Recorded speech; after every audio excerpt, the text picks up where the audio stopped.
Welcome into today's show, everyone. We are going to be talking about the self-directed IRA. What the heck is it? How can you use it to explode your wealth? That's the focus of today's show. Thank you so much for joining us. I'm Clayton Morris. I'm Natalie Morris. And this is the show where we help you build financial intelligence, financial freedom. Our goal is to help you walk away from this episode and be a little smarter, right? A little bit more of a genius in your family. Yes, we're teaching you to use some of the things that are already in your house, maybe, probably. Most people have these things, and learn to leverage them better than just like automate some savings from your paycheck and let it hang out there and hope the stock market does well. Right. Based on the midterm elections and just do this, right? That's not a plan. No, that's not towards a plan wealth. So we're going to give you a real plan. And today we're super excited. We've got one of our team members from Morris Invest on here who handles setting up all the self-direction accounts and really walks clients through exactly how all of this works. So this is our resident sort of in-house expert on how self-direction works. It's Haley Neely. She's been kind enough to join us today to give us all the expertise, and she's going to be answering a lot of your questions a little bit later in today's show. Haley, welcome into the show. Thanks. Yeah, I'm excited to be here. Thanks so much for having me. Well, thanks so much for doing this. We thought who better than the person who literally helps people set up their accounts and who walks through this entire process with people, who knows the power of self-direction inside and out. So I guess first let's just open it up to you and give us like a high level. If you're having a dinner party with family and friends, you're like, Haley, I know you're always involved in this. What is this, like self-directed thing you do? And you're sitting there having Thanksgiving dinner with a bunch of people. How would you describe what a self-directed IRA is, and why should people care? So really all that a self-directed account is it is a retirement vehicle that is going to allow you to invest in alternative asset classes. So it's just not confining you to those conventional boxes like stocks, bonds, mutual funds. It's going to open that door and allow you to select the investments that maybe you know and understand. And some of those creative investment options are things like oil and gas, gold and silver, livestock if you're from Tennessee like myself. But really what we're talking about here is real estate and the benefits that real estate can offer you inside of a self-directed IRA account. So it's a regular IRA, just like a lot of people have. It's the same type of bucket, right? The government recognizes all IRAs the same. Some are Roth, some are traditional. But it's just sort of a way to take the bucket that everyone's got and then buy different things, just not stock, right? That's exactly right. So you're going to see the same contribution limits, same distribution limits that you're typically seeing on those regular IRAs that most individuals have. But it is just going to open the doors to those different investment classes. So it's still a qualified retirement account in the eyes of the IRS. So one thing we should mention, when I was leaving the world of television and I had my Fidelity account, and you say to them, well, I want you had a 401k. I had a 401k, but a lot of people may have an IRA with one of these traditional banks, a Fidelity or Wells Fargo or Scottrade or something. And they might go to them and say, hey, I've heard about self-directed IRAs. I want to move my money out of this account into a self-directed IRA. That's why I want to cash it out. Can you send a check this afternoon? And these companies very often will say to you, well, we offer a self-directed IRA. And that is a total lie, isn't it, Haley? It is, yes. So there is a difference between what traditional brokers of broker companies are going to tell you is a self-directed IRA and what's truly self-directed. So some brokers out there, they're going to say, oh, we offer a self-directed account. And all that really does is just allows you to invest in stocks, bonds, and mutual funds, and you can select those versus having your broker do that for you. But what a true self-directed account does is allows you to say, hey, I want to invest into real estate for my retirement inside of my retirement account. So you can actually have your IRA purchase that property. So your IRA, for example, owns 22 Main Street, and everything that 22 Main Street generates is just going to flow right back into that retirement account. Yeah, we've had, because what they mean is when like a Fidelity is like, well, we have a self-directed account here that you can use. what they're actually saying is that you can invest in some stocks that are real estate based, like they're saying we're going to give you like a buffet of mutual funds and stock market accounts. You could even cherry pick stocks if you want to individually. Right. And then you can choose within the finite amount of choices inside the stock market. But if you said to them, oh, great, you offer self-direction? Great, because I'd like to buy this property. They're going to be like, no, we don't do that. Right. This is not the right place for you. Right. So, Haley, you have the power then to be able to come back and say, okay, no, I actually want to take that money out of this account and move it into a truly self-directed account. So what are the benefits? Let's go into some of the benefits now of what a self-directed account offers people.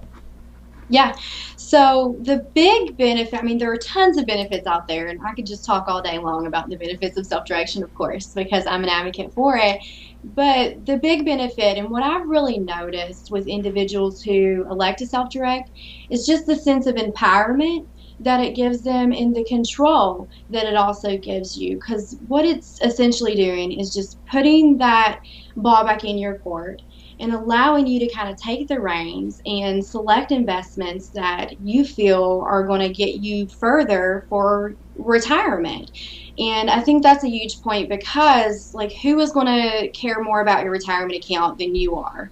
And that's what self-direction really does. So, number one, I would definitely say is the benefit, the big benefit is the empowerment and the control that it gives you to select your own investments. Also, the protection that it can provide, because it does offer that true diversification from stocks and bonds.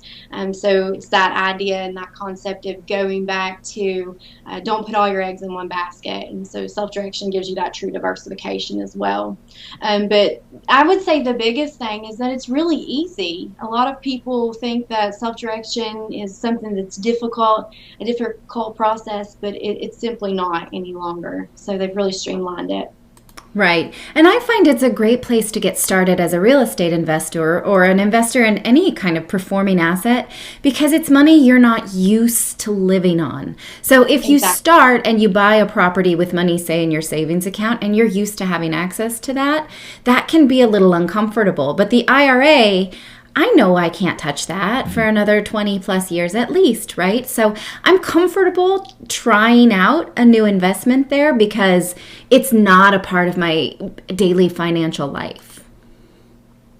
Yeah, I agree 100%. And the self-direction is one of those options that I typically recommend if individuals are just kind of tipping their toes in to see if real estate is for them. Then the self-direction is a great option, because just like you mentioned, Natalie, it's not funds that you're actually utilizing. You're not tying up any of your own personal resources.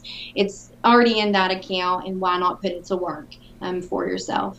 So if you're just joining us live here on the show today, we've got Haley Neely from our team from Morris Invest, who really helps people get all sort set up with their self-directed accounts. So if you go to our website and you book a call with our team and you select the option of doing self-direction or tapping into your retirement account funds, you'll be connected with Haley and as a specialist to walk you through that process. So give us an overview. If someone did like book a call with you and was, had some money sitting in an IRA that's not performing, and they want to move it over to a self-directed account, what might that phone call look like with you to get set up for the first time? Yeah, so first and foremost, what I really like to do is to kind of dive into what the clients are looking to accomplish. So what are you looking to accomplish? Is self-direction really going to offer that benefit? Run me through your retirement accounts. Which ones are performing? Which ones maybe aren't performing? And do you want to reallocate or diversify? And then from there, once we determine self-direction is a good fit, the process is pretty easy. We can actually set an account up, and I can do that for you over the phone in a matter of about 8 to 10 minutes. And you would just need basic information, like if you were going down to your local banking account to establish an account or something like that. But we'll go in, we'll plug that information in, it'll comprise an application for you, send it over, you'll just review and DocuSign.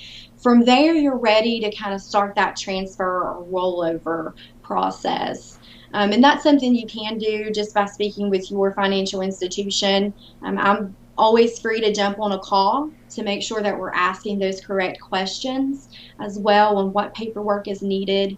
We'll help you execute the paperwork, and then you're looking at about 7 to 10 business days typically for that transfer to occur. Oh, that's nice, because that's not an easy process. We've called a couple of traditional custodians, like a Scottrade, and we're like, we want this money rolled over into a self-direction and a different custodian. And they're like, no, we do that. And then they really push back on you, and they ask some sort of hard questions. So it'd be so nice to have a buddy on to support you, because I think when I first did it, I was like, no, I'm going to do this.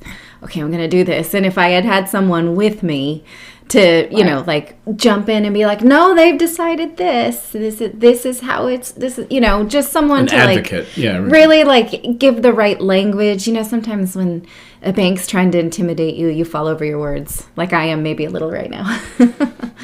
Yeah, that's exactly right. And I've seen that all too often. So I always say, if you give them a call and they're saying, no, you can't do this, and you definitely can do this with your account, I'll jump on there. I'll make sure that we get it executed. I'll ask the right questions to make sure the paperwork is filled out correctly. So that's not a lengthy process as well for you. I wonder if you want to share some stories about banks pushing back and so like trying to cancel your cable or your gym membership, right? Well, like where you gotta get a little mean mom on them, like I know I can do this. Don't tell me no. Right, and I have had that conversation before with custodians, with other financial institutions. It's like, no, this is their money. They want to move this money over. That's what we need to do to get this taken care of. Well, let's talk now about some of the asset classes and certain things that you're buying inside the IRA. So we prefer, we buy real estate. We have some notes inside of our self-directed IRA where we've lent money out at a certain return. But buying real estate inside of a self-directed account, let's just talk about why that is such an amazing wealth building strategy from a tax perspective, as well as there's multiple ways you make money with having real estate inside of your self-directed account, right? Yeah, you're exactly right. So with real estate, what you're basically doing is you have that investment property. It's just flowing back in there, and it's acting as a tax sheltered account because it's inside of that IRA. And then some other really interesting things, neat things that you can do in there is you can actually leverage inside of your IRA. And you can do that by way of non-recourse financing, which is an asset-based financing that you can pretty much, it works perfect for self-directed investors because the IRS says, you can't actually use the traditional form of financing inside of there. So it's secured on the asset. And not to interrupt you, but pretend like I'm a 5-year-old and I just wandered into this conversation. I'm like, Haley, what are you talking about? What is going on? Yep. So explain that to me like I'm a 5-year-old, because I am. What does that mean? So if I have $70,000 in my self-directed account, okay, my self-directed IRA, I can use that as leverage and also get traditional financing or some other kind of financing, non-recourse financing from a lending institution to also buy a bigger asset, right? I'm not just limited by what's in my account, is what you're saying. Right, so you use it as a down payment for a loan. Yes, that's exactly right. So you're actually able to take like that $70,000 and maybe turn it into $150,000 with some of that leverage. So maybe you're purchasing a property that is valued a little higher, the rents are a little higher, and it offsets that loan value in there for you as far as your cash return is concerned. But that's essentially what you're doing, is you're just using your balance inside your IRA towards a down payment on a property, and you're able to use someone else's money to then make money. That's great. Now talk about the tax benefits. So we just talked about that ability is leverage, but the tax benefits of having that grow till you're 59 and a half, right? Exactly. So it acts like a tax-deferred account, your self-directed. And depending on what type of account you're setting up, it could be tax-deferred or tax-free, because you can have those Roth accounts as well inside of there. But you can also avoid capital gains taxes inside of a self-directed. So that's where it's really powerful also for you, is basically when you sell that property, you're not subject to that gains and the taxes on those gains.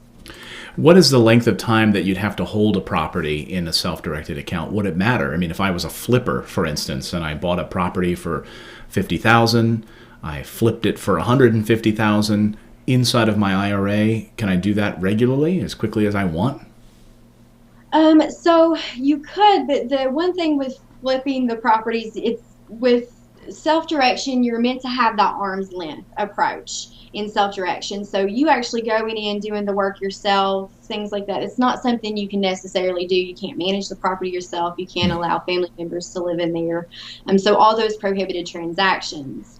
So when you're talking about turnkey, that's where you can really add some value inside of the self-directed account. So buying a turnkey property, right? Right. Yeah, exactly. Because you're already set up to mitigate any risk with those prohibited transactions occurring. Right, because you're not doing the rehab, you're not doing the property management. Just the asset is cash flowing inside of your self-directed account. Now, one question. But what if, in theory, let's say you bought a house and you were going to rent it out, but then the next day the neighbor of the house said, well, I wanted to buy that house and put my daughter in there and I'll pay you $50,000 more. So you did actually flip it, but you didn't intend to. There's still not a tax on that profit, right? Even if you didn't manage it or buy it for that intention, right? Right, exactly. Okay. Because it would still, fall under that. You can flip it as long as you're not an active flipper, right? Right, Okay. exactly. Yes. All right. Interesting. All right, so let's talk about some questions here. What if am I going to be taxed if I pull the funds out of that account? No, so there wouldn't, the short answer, no, you shouldn't be taxed because, even though you haven't hit that age 59 and a half that a lot of brokerage firms are going to tell you, oh, you're not 59 and a half, you can't move those funds over.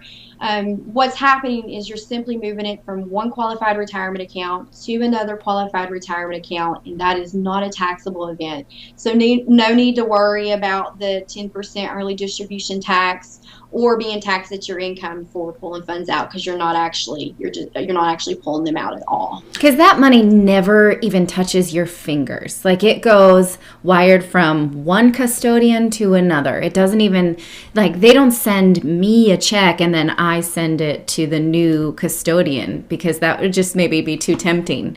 You don't have a choice, right? Right. Now, some custodians out there, so like Fidelity, for example, I've worked with them quite a bit. They do sometimes with a rollover, they'll send you the check and then it's made out to the new custodian. So you would just send that directly to your account. But they don't make it out to me and then I deposit it and write a check. There's no there's no possibility that I could cash that check and start using it and then incur a taxable event.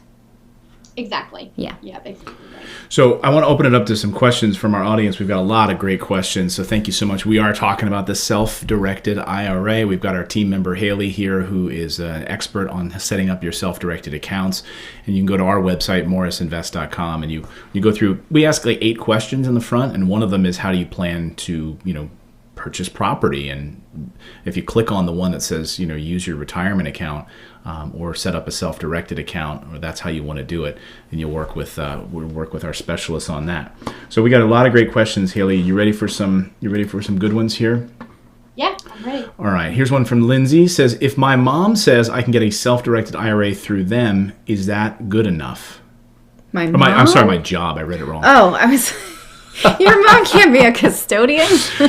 My mom is awesome. If my job says I can get a self-directed IRA through them, is that good enough? So some companies are starting to offer self-directed options. I would just make sure that you're asking the right questions. So is this a truly self-directed account? Do I have the ability to invest in alternative assets? Could I buy a property, for instance, inside of there, a piece of deeded real estate? And so those are some questions that you're going to want to ask. But some companies out there, they are starting to offer self-directed accounts, so it's possible. Yeah, when I was leaving my day job, and I called Fidelity and I said, I want to move it to a self-directed account. They said, well, we offer self-direction. And I said, really? I said, can I buy properties? That's what I do. That's what I do. My wife and I buy properties. Can I buy a piece of real estate inside my IRA? He said, no, but you could invest in a stock, a REIT that invests in real estate. I was like, no. Not doing that. And, one of the things I really like about self-directed IRAs is the fee structure is crystal clear. Like, it's written out when we pay this bill for you or we make a new transaction for you, this is exactly how much it will cost. This is what the yearly fees are. So it's not a percentage. Some do charge a percentage, in which case that right out too, but a lot of times in a stock-based IRA, you're paying fees on transactions that you never know happen nor authorize. Yeah, you're exactly right. And that is one thing with the self-direction is it can help mitigate all those hidden fees that you're paying right now, maybe with your brokerage account you're not even aware of. But most of the custodians out there, they're going to do it one of two ways. One is the set fee structure, which is what we love is that set fee structure. Yeah, me There's too. no surprises on what you're going to pay. Or they're doing the tiered method, kind of based off the amount of assets you have held within there or the amount that you have held in the account. Yeah. And I also do a little extra ninja trick and pay those fees outside of the IRA because I want the tax deduction on the fees right now. And I don't want to deduct from my earnings. I want my IRA burning and churning. And that's allowed, right? Yeah, absolutely. You can pay the fees outside, and then that's basically just an expense of setting up the account, and that is taxable. So yeah. That's great. Well, we got a ton of questions here. Liz Scruggs, I love that name, from Michigan. We were just in Michigan. We were. Hello from Michigan. Hello from Michigan. And it was like 85 degrees. In October. Come on. What's going on, Michigan? Liz Scruggs says, can you please talk about taking a tax hit of converting to a self-directed IRA, especially if the current IRA return is low at about a 2%? I mean, most people's IRAs, let's be honest, don't perform. They're sitting there at like a 1 or 2% return. Yeah. They're not making money. When you put it into real estate and you start making 8 to 10 to 12% return, that's why you do self-direction. So can you answer that question for Liz on the tax hit?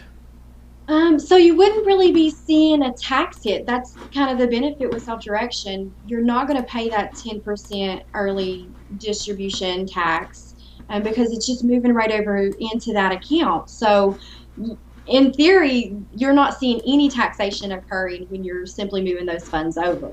Great. Yeah, it's not a withdrawal. It's just moving from one government-approved bucket into the same government-approved bucket with a different company label on the outside of the bucket, right? That's exactly right. That's a good way to put it. All right, Jay. Okay, I don't know if this is an IRA question, but Javas says, a paid-off rental. Cash flow it and let the cash flow pile up and reinvest, or cash out, refi, and reinvest? That's not an IRA question, I don't think. Yeah, but do you guys want to take that? I'll look for another good IRA question. Yeah, I don't think I even understand the question. Cash out. But he has a paid-off rental, and he's wanting to know, should he just let the cash flow pile up, or should he do a refinance on that rental? Oh, leverage. Yeah. I mean, look, the art of leverage. If that house is sitting there paid off and you have the ability to take equity out of that property in order to buy a second rental property. And still cash flow, and if your cash flow makes sense, right? If you're not underwater, on your cash flow, then it makes a lot of sense. Definitely. Now, Haley, while Clayton is looking for more questions, I want to ask about the distinction between a Roth and a traditional IRA, because Clayton last year, when he rolled his 401k into an IRA, it was traditional, and we did not want that. We wanted a Roth, and so we took the tax hit. Actually, we did it after January so that we could pay it at a lower rate because of the 2018 tax rate. But I'm sure people have that question all the time if they're just starting to set one up. What is your advice on traditional versus Roth? So it's really depending on what you're looking to accomplish. But yeah, of course, if you have a Roth account, then that's great, because anything that you make in that account, it's growing in there tax-free. And say if you have a traditional account, you can just do that conversion, which would make you basically pay the taxes on it today so that you don't have to pay them tomorrow, is the way that I would explain it. But yeah, that's pretty much it. There's not a big distinction between the Roth or there's different theories on whether the Roth is better or the traditional account is better. But ultimately, I would say the Roth wins out, because if you're doing real estate, the goal is that in retirement, you are going to be at a higher tax bracket. Right. So when you're pulling those funds out, you're probably going to be at a higher tax bracket. So the benefit is the Roth. Right. And I had this big fight with my dad over this because I was like, Dad, if we have a Roth and we have a property inside and that rental income is cash flowing, then I want to pay tax on the seed and not the crop. Like, think of this, amount it took to buy the property as the seed, and then over 20 years I've been making rent, and then it's a Roth, so I've already paid taxes on the money that I put in. So then when I take it out, I am not taxed on the crop. And he was like, that can't be possible. Everything you earn is going to be taxed later. And I was like, no, it's not. But am I right, or is my dad right? No, you're exactly right. You're exactly right. Because you'll be taxed on it when you pull it out as income. But if you pull it out as a Roth, you're not taxed on it. With a traditional, you'd be taxed in retirement, essentially. Right. So you've got 20 years of cash flow coming in from a tenant into this self-directed IRA account, and when you cash it out at 59.5, you don't pay taxes. You'll have never paid taxes on the rental income. It's amazing. Like, ever, right? It's such an amazing strategy. It's so hard to believe. We got some questions Dad? here. See, she's right. I don't want your head to get too big. I did see someone says, now, Natalie, be nice to Clayton today. So thank you for that. I appreciate that. Thank you. She picks on me a lot. Art of Tracking says, this is their screen name, Art of Tracking says, how are taxes on the profit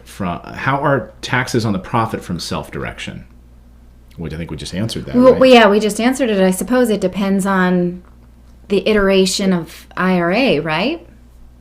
Yeah, so it depends on the type of account that you have, because the only taxation that you're really going to see is just in retirement if you're in a traditional account, when you pull that out as income. So that would be the taxation that you would be seeing. But you do pay taxes on the property. The property will still incur property taxes. And so talk us through how you pay those. So the way that we would have it set up is you would basically, your custodian would pay that for you. So you would just fill out a form that basically tells your custodian, pay X, Y, and Z for X, Y, and Z property, and that's all taken care of through the custodian. Great. Yeah. Yeah, it has to be. You can't do it. You're not allowed with your own personal Clayton Morris bank account to pay the taxes. The IRA, the self-directed IRA account custodian has to pay those property taxes. And if there's a sidewalk that needs repair or those types of things, a furnace needs to be updated in the property, that has to come out of that account. Now, that doesn't mean they make the payment for, like, they don't pay it out of their bank account. They pay it out of your IRA account. But they actually issue it from inside of your bucket. You're just not allowed to touch it. You can't do it. Right. If, like when I first started, I said, can I pay this and then you pay me back? And they were like, no, because you could get in big trouble for that, right? Yeah, that would be back to that commingling of funds. So your IRA is completely separate entity of your personal funds. All right, we got a bunch of other questions here. Get your self-directed IRA questions in here into the live chat.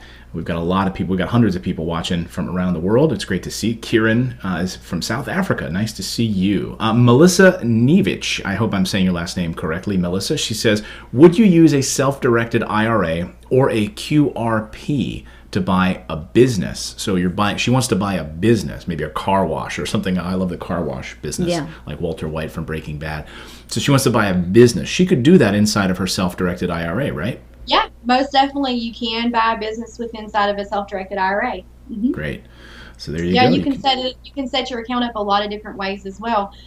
So I just set one up the other day through a trust. So we set it up as a trust. Great. The Art of Tracking asks another question. The IRA has to become an LLC, and you're the manager of it. So we buy a lot of rental properties in LLCs, which are outside of our self-directed IRA. But when you're buying it inside of a self-directed IRA, are you setting up an LLC to do it? You can, and that would be called a checkbook-controlled IRA. And the real reason you would want to do that is it just gives you the ability to write checks from your IRA account. I don't always recommend it, just because if you're not real familiar with those prohibited transactions, you can get yourself in trouble if you write checks willy-nilly. But if you're a comfortable business owner and this isn't your first rodeo, then you can absolutely add that LLC to the self-directed account, and that just basically means you can write checks without having to go through your custodian to execute those. But what about the liability? That's a really good question because, we own a few properties inside of our IRAs and we buy insurance and the insurance is named, the custodial for the benefit of Clayton Morris IRA. And so those insurance bills are paid through the custodian. But what if we're sued for some kind of gross negligence? Let's say we are terrible landlords and some tenant tells us, well, the electrical panel's out and it's not to code. And we say, so what? Run power from the city grid. You'll be fine. And then something bad happens and it blows up their refrigerator or something like that. So then I would be liable. They could sue my IRA, right? They could sue for the value of the IRA. Could they go past it? Well, that's the great thing is that your IRA is actually a separate entity of yourself altogether. Okay. So it would be basically suing the IRA, not necessarily you, because you're not the owner. The IRA is the owner. The LLC does add an extra layer of protection. So, for individuals that, are looking at that, wanting that extra protection, then I'd always say just go ahead and add the LLC in there for that extra protection. That's not that hard to do. It's Great one question. extra step. Not at all. It's basically just... But also you should be a good landlord and buy your insurance. We've got a couple of really great questions here I want to get to. So, let's see. Steve Fontes says, self-directed IRA versus a 401k loan in terms of flexibility. What has more flexibility? So to be clear, a 401k loan, right? You're working for a company. You can take a loan out of your 401k to yourself and you pay it back out of your payroll, right? We've done that. Or a self-directed IRA, which is what we've been talking about today. What offers more flexibility? I mean, I don't know. It's kind of a not a weird question, it's a good question, but it's two different things, right, Haley? Yeah, exactly. Yeah, and that's exactly what I would say. You're probably going to utilize them they're completely different. If you're taking the loan, then most definitely you're probably looking at purchasing properties outside of the IRA. There's probably more flexibility in that because you're not subject to any of those prohibited transactions that you have to make sure that you're in compliance with. But the real benefit with self-direction is just that you're not paying yourself back a loan. You're simply utilizing the money that you already have. Right. And so that's the freedom in the self-direction, and you're not paying any taxes on it as well. Right. All right. Martell Gaines asks this question. Can you use the funds from your self-directed IRA to pay off credit card balances? No. So you wouldn't want to take your self-directed IRA account and then use it for anything personal. So that goes back to those prohibited transactions, commingling of funds. You don't want to do that. Definitely don't want to do that. Good answer. Joni Martin writes, I'm getting a lump sum from my pension. Should I roll it over to a Roth IRA to buy real estate or to a traditional IRA? If you have the option for a Roth, I would always say go the Roth route, especially if you're looking at investing into real estate. Right. Yeah. Because, again, some of the things we talked about today, the tax benefits and otherwise, right? So you're not paying taxes on that at 59.5 at a later date. Right. Yeah. Exactly. That's probably the biggest reason, right? For me, yeah. I mean, I don't... Unless you plan on retiring more poor, or poorer than you are now, then you'd be in a lower tax bracket when you retire. But I think we all want to be in that highest tax bracket when we retire. It feels so amazing to see in your account, like, 22 Main Street paid its rent. Here's $500 or so. And I know that I will never pay taxes on that $500. Yeah, it's a buzz. It's great. Luke Wilson writes us, if you bought a rental with your IRA, self-directed IRA, and then years later you choose to live in that house, how would that work? Would that be a problem? Yes, you can actually live in the property that's owned inside of your self-directed IRA.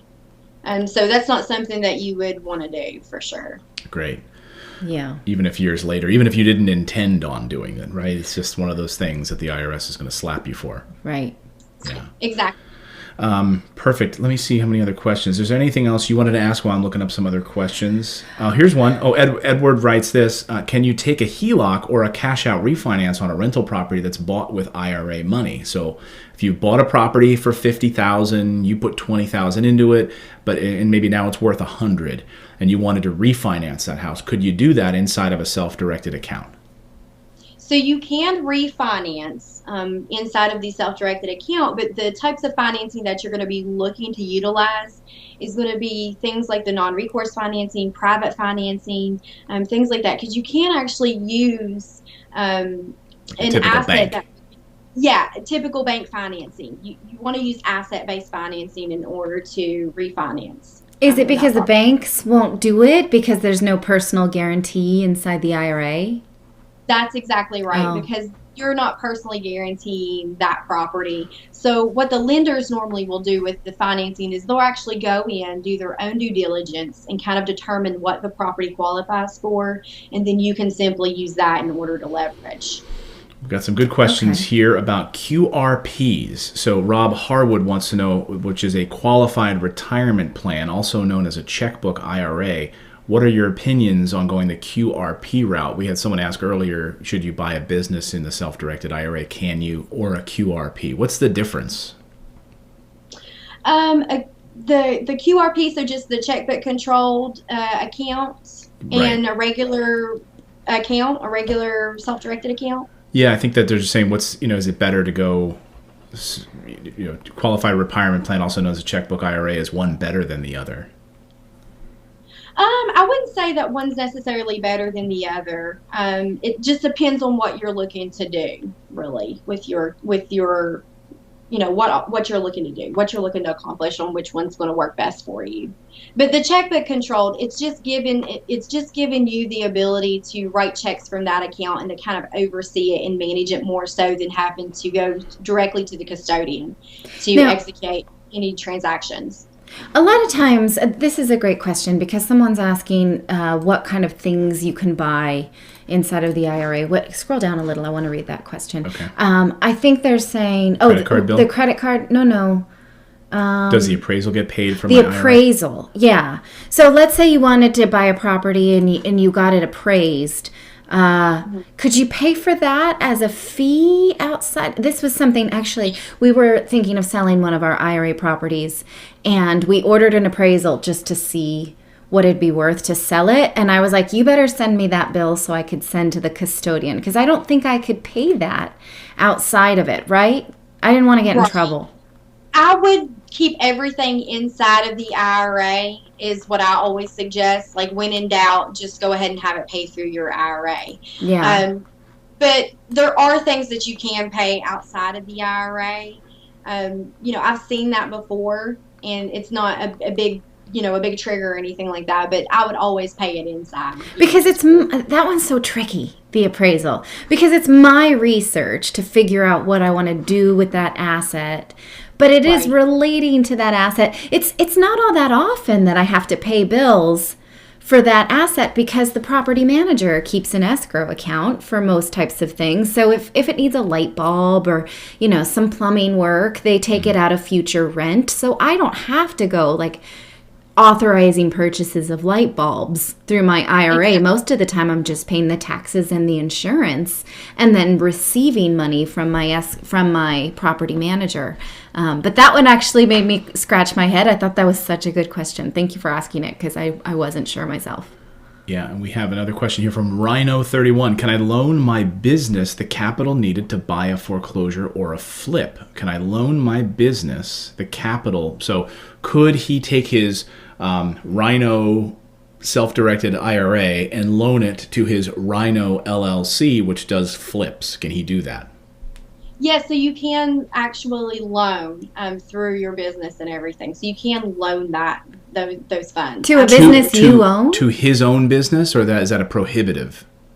Well, yeah, you wouldn't want to loan the money to yourself. Absolutely not. No, you don't want to loan the money to yourself. But you can loan money, like debt. You can service debt inside of your IRA account. Yeah, just to be clear, though, because he's talking about loaning it to his own business. So he can't loan it to himself. even because he's a principal owner of the LLC. That would be prohibited. Exactly. Yeah. Right. Okay.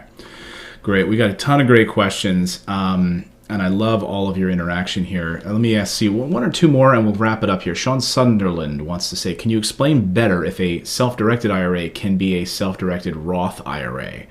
Did we already cover that? Can you explain better? Yes, we did. Okay, I just want to make sure. Let's see. Alex wants to know, you can distribute the property and pay taxes on it. You can live in the property, right? Oh, if you wanted to move into it. You'd have to distribute it outside of your IRA. Yeah. Okay. Any final questions here? Any final thoughts? Jayla wants to know, do you do just one LLC on each property when you're working with a self-directed IRA? That's a great question because like for our LLCs often will own 3, 4, 5, 6 properties in an LLC. Do you recommend just setting up one LLC per property in a self-directed account? I'd say most of the clients that I work with, they would use one LLC attached to that account in order to purchase the properties inside of. So normally it's just one attached to the account. But you can also have multiple retirement accounts as well. And then the filing fees and the legal fees are something else you'll have to keep track of then, right? You have to make sure you pay those outside or inside rather of the IRA. Yes, inside. Uh-huh. One senior says, contact information, please, with exclamation marks. So it's very simple. If you want to connect with Haley on our team who does all the self-direction, it's very, very simple. You just go to morrisinvest.com. And when you answer click on the book a call button and you answer the 8 questions. If you answer the question about setting up retirement funds or you're going to buy the property with retirement or you're going to use a self-directed account, you'll connect with Haley and the team and she'll take care of you, get you all set up. One other question was, do you work with other reputable self-directed custodians? Who do you work with? We've worked with Advanta. They do a great job. Can you name some other ones that you've worked with that you partner with on this?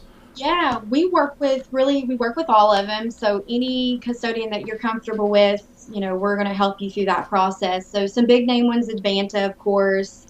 Sense Financial is another one I know that's been on the show before. We've had Advanta. We've had Scott from Advanta. We've had Sense Financial on our show. Those are both great suggestions. Yeah, and Haley can connect you with those. I mean, so you can do it in reverse or you can, it depends on how you want to do it. You can talk with Haley. She's super knowledgeable and she'll take care of you. Let's see. Now, the way that you qualify for an IRA is just to have earned income, right? So I'm sure you've worked with people of all age groups, right? You can start them young even. Yeah, exactly. And I would say with younger individuals, they're changing jobs much more than, individuals in the past when they're in their jobs. So they have more of those accounts that are probably going to qualify in order to self-direct as well. Yeah, great. Annette Grimes says, how do I find someone knowledgeable in self-directed IRAs like our own Haley here that won't just try to sell me on their other products to invest in? What our company does is real estate. So, if you're not interested in investing in real estate, then don't book a call with us. I mean, that's the bottom line, right? Right. So, but that you're buying property that's rehabbed, renovated, cash flowing with a property management team at a certain return on investment inside of your self-directed account. Now, what would you suggest to Annette? When you call like Advanta, they don't have something they're not selling you on self-storage. They don't tell you at all what to. Yeah, you can buy gold, you can buy whatever you want. They don't tell you what to buy. And there are times when I ask them, "Can I do this?" And they're very familiar with the rules, and they're like, "Nope, you can't do this," or "Yes, you can." And that it's truly self-directed. It's totally up to you.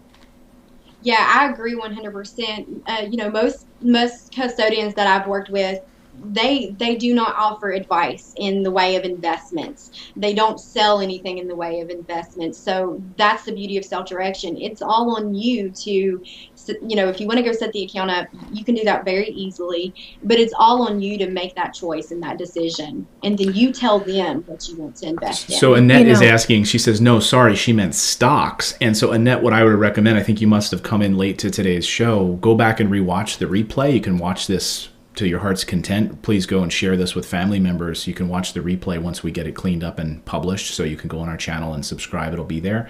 But what she's saying is if she calls up Fidelity and she's like, so again, go back to the beginning of today's show. I think one big takeaway I hope for a lot of you is that like Fidelity, these other companies, Scottrade, those are not self-directed IRAs. Those are what they call self-directed because they're giving you a choice of stocks to invest from. No. We're talking a true self-directed IRA. It's a totally different vehicle and way more powerful. So, please go back and check. Just ask Fidelity. Say, hey, I'd like to roll this over to a company that doesn't tell me what to invest in, like Advanta or Sense Financial or one of the other custodians. Yeah.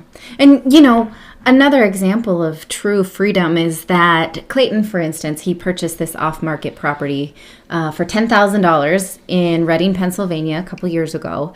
And he put in, I want to say about 17, I think. Something like that. It needed a new roof. It needed a good amount of work, right? So it took us maybe all in about $25,000. And then in the last 5 years, it's been cash flowing. It rents for $600. Well, 600 times 12 times 5, now he's got, not only he paid that cash, but he's got now a lot more cash from the rental. And the IRA does not tell us what to do. Now it's my responsibility to take those earnings and put it in another place that I think is going to pay off. That's my goal, right? To just, I don't want those profits hanging out there, so I got to find another investment. And guess who that's up to? Us. Right. So we just invested in stuff that's like in the 60,000 range that we're buying. So I know that that's going to spit off about $900 a month in rent and cash flow. Yeah. And that's kind of that's what we do all day long. So every so often I have to go in there and I say, okay, I've contributed my $5,500 for the year. We put our money in our annual allotment. And then also I'm getting rent. I got more money. I don't want it sitting there. I want it doing something, right? So it's a good problem to have. And truly, you have freedom to decide. One SRI says, thank you guys. My wife finally started watching your videos. Thank you. Good job. Good job twisting her arm. Thank you, wife. And getting her financially intelligent. That's our whole goal. All right, let's wrap it up with this final question. Here's a good one about military. And Haley, see if you can handle this one. Priya Islam says, my husband is an active duty Marine. Thank you for your service and thank you for your family's service. He has a TSP. We've asked if we can direct the TSP to an IRA. We were told no, that as long as he's active, he cannot transfer it. Would you recommend using a TSP to invest? What are your thoughts on that? So the information that you received is accurate. Since he's active military, a lot of times that's not going to release the funds in order for you to roll those over into like a self-directed IRA or even just a regular IRA. Now, once he becomes inactive, that is something that you can do. At that point, you can roll those over because they're no longer tied to his current position or his role with the company. Okay, great. But is she eligible to start an IRA separately? Yeah, absolutely. You can do that anytime you want, right? Okay. So that's the key here, right? You're not limited by what you currently have. You can. What does the federal government allow you to contribute every year into a self-directed account? Is it $5,500 a year? Exactly. Yes, the same contributions, same distribution limits. So the killer strategy here is that, and we're going to do some higher level episodes here and advanced strategies for incorporating your family, something Natalie and I were talking about yesterday on our plane ride back from looking at our rental properties and so forth. We were talking about helping people understand that you can have your children, if you've got 3 kids, have them set up self-directed IRA accounts, right? Get them set up with a self-directed IRA account, contribute that $5,500 a year into your children's accounts, right? Then that lowers your taxable burden as a family. So if you have a business, it lowers your overall taxable income as a family, and you're building this amazing retirement vehicle. Guess what? Your children, your 3 kids, can then lend out or even buy real estate within their self-directed accounts. So you could start them off when they're 3 years old, building wealth. I mean, these are the advanced strategies you can really think about, right, Haley? Yeah, absolutely.